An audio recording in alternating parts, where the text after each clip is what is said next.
The journey of learning physics is accompanied by several mistakes which can be avoided. Today, we're discussing 3 of the most common mistakes that we may encounter when solving a dynamics problem with Newton's second law. Confusing units.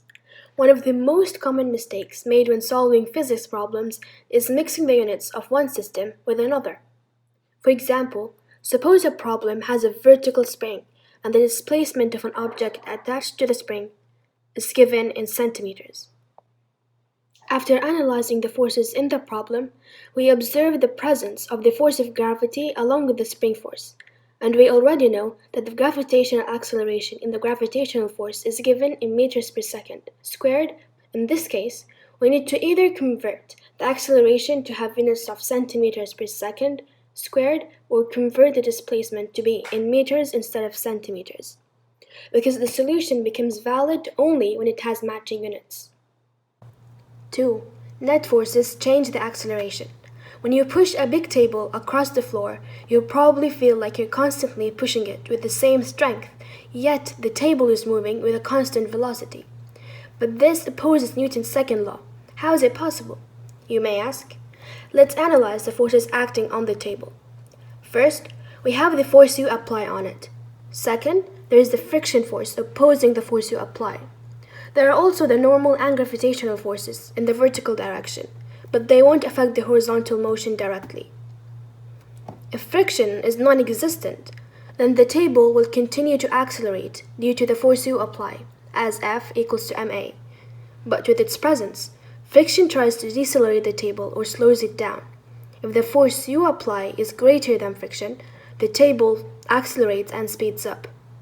If it's smaller than the friction force, dominates the motion of the table and slows it down.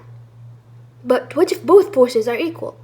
In that case, the table is either not moving or moving with a constant velocity. The head start force we give the table at the beginning of its motion accelerates it because it exceeds the friction force opposing it. This is why that force feels greater than the one you need to keep the table moving. Once it starts to move with constant velocity, you are applying a force big enough to oppose the friction. Those two forces can cancel out to give a net force of 0. Thus, the table moves with a constant velocity due to the greater head start force you gave it in the beginning. 3. Mixing up free body diagrams involving multiple bodies in motion. Drawing a free body diagram for a one-body problem is not so confusing, but confusion occurs when the problem consists of more than one body. For instance, suppose a problem gives you 2 boxes side by side on a frictionless surface, and a force is applied on the left side box. When the system of 2 boxes move, an internal force arises between the 2 boxes as a result of the applied force. At first thought, you may think one free body diagram is sufficient to solve the problem, but actually 3 diagrams are needed for a fully correct solution.